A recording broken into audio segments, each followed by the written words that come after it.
For the ones who work hard to ensure their crew can always go the extra mile, and the ones who get in early so everyone can go home on time, there's Grainger, offering professional-grade supplies backed by product experts so you can quickly and easily find what you need. Plus, you can count on access to a committed team ready to go the extra mile for you.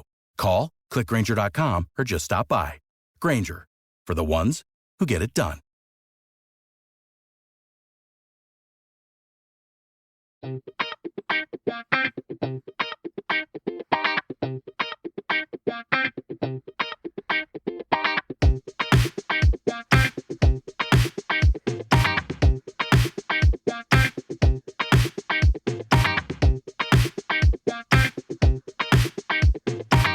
Hello, and welcome back to the Curious Kid Podcast.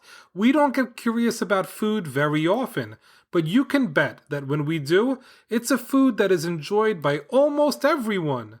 Stop right there, Daddy. I don't love pizza like lots of other kids do. Can you believe it? Olivia is not a big fan of pizza. She likes a lot of the other foods that kids typically like to eat, but not pizza. Kids love eating pizza so much that you will find pizza at almost every kid's birthday party because it is so universally liked. We are getting curious about pizza this week for 7-year-old Andrew of Toronto, Canada. We read his 5-star review in last week's episode. Learning more about pizza is going to be so much fun. The history of pizza is really interesting, and we were able to find some really delicious facts about pizza. Let's start this off with the question of the week. The question of the week is, how many total slices of pizza do Americans eat on average every minute? I'm guessing it's going to be quite a lot, because Americans love pizza, and we're not the only ones. Pizza is a food that's enjoyed all over the world. One of the things that makes pizza so popular all over is that there are so many different ways that pizza can be prepared. In the United States, pepperoni is the most popular pizza topping. But there are places where they top their pizza with stuff that many Americans would find a bit strange. Take Japan, for example. There is a popular pizza topping in Japan called mayo jaga, which includes things like bacon, mayonnaise, and potato. In Brazil, they add toppings like corn, peas, and hearts of palm to their pizza. In Sweden, many people top their pizza with bananas and curry powder. In Australia, eggs are a common pizza topping. There are so many fun possibilities you can tinker with to find your favorite pizza. Domino's Pizza is one of the biggest pizza chains in the United States and in the world. They deliver more pizzas than anyone else worldwide.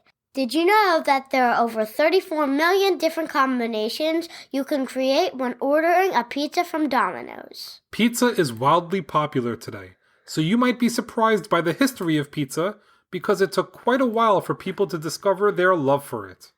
Although Italians are mostly responsible for creating what we call pizza, the origins of pizza can actually be traced back to ancient Greece. The Greeks baked flatbreads that they topped with all sorts of different toppings. Italians then introduced something into the mix that the Greeks were not using to make their pizza. In the 1500s, flatbread pizza was often enjoyed by peasants in Naples, Italy, because it was so inexpensive. Instead of using many of the different seasonings used by the Greeks up until then, the people of Naples were using tomatoes to create their pizza. Tomatoes were very inexpensive at the time because it was only just discovered that tomatoes were not poisonous, as many people thought they were. Even though pizza grew in popularity in Naples, and tourists enjoyed eating it too, it remained a food of peasants, as many wealthier Italians stayed away. All that changed in the late 1800s when Queen Margherita and King Umberto I traveled through Italy. During their travels, Queen Margherita observed people eating pizza, and she decided to give it a try. She called a chef to her palace and tasked him with making a variety of pizzas for her. He designed a special pizza for her with toppings that matched the colors of the Italian flag: red tomatoes, white mozzarella, and green basil. She loved the red, white, and green pizza. She loved it so much that the pizza was named after her and is still called Margherita pizza today. Even more important than that, word spread that the Queen loved pizza. As a result, lots of wealthy Italians started eating pizza for the first time and discovered how yummy it is. It was around that time that pizza also started appearing in the United States because of the many Italian immigrants that were arriving in America. Even though it arrived in America in the late 1800s, you would only be able to find pizza in cities with a large Italian population, like New York City, Philadelphia, and Chicago. That all changed after World War II. After the war, many soldiers returned home from Italy and brought with them a love of pizza.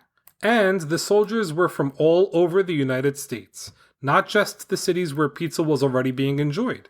That means that they were able to introduce pizza to places that were unfamiliar with the super yummy food. All of a sudden, the pizza industry exploded, and Americans were enjoying pizza in every state from coast to coast. Pizza is usually made up of 3 main ingredients: bread, tomato sauce, and cheese. The bread or dough in pizza is generally made up of flour, water, and yeast, although other ingredients can be added to the mix as well.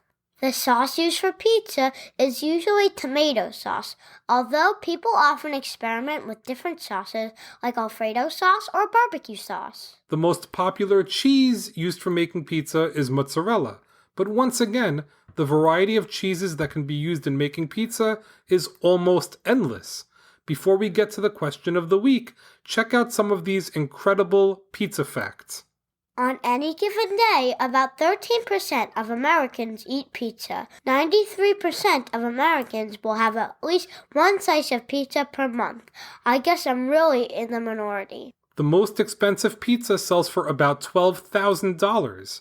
You heard me right, $12,000. Chef Renato Viola created his pizza, called Louis XIII, at his Italian pizzeria.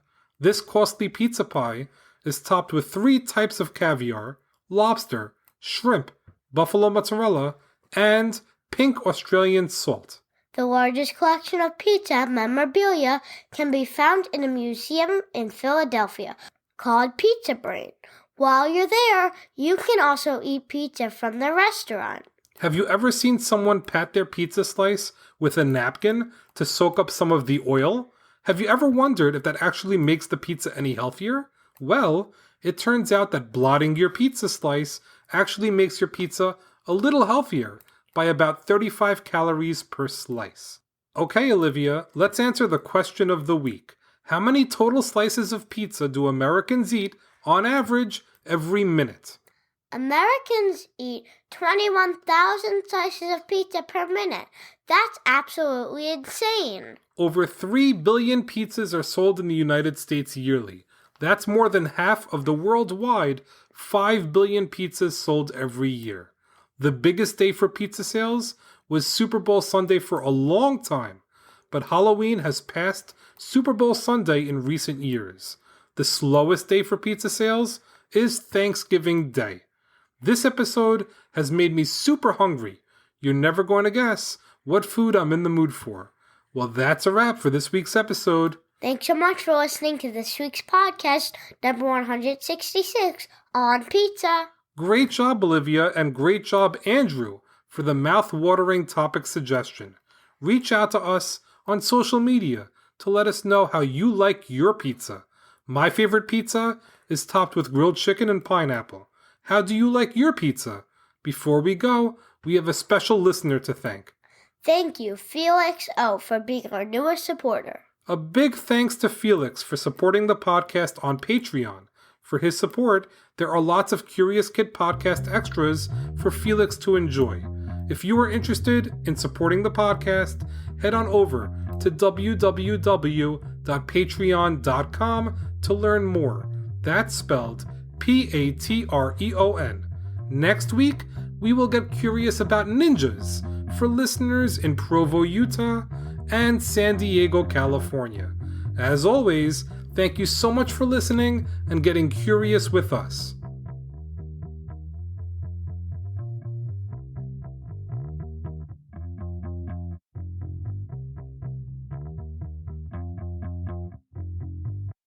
Without the ones like you, who work tirelessly to keep things running, everything would suddenly stop. Hospitals, factories, schools, and power plants, they all depend on you. No matter the weather, emergency, or time of day, you're the ones who get it done. At Grainger, we're here for you with professional-grade industrial supplies. Count on real-time product availability and fast delivery. Call, click Grainger.com, or just stop by. Grainger, for the ones who get it done.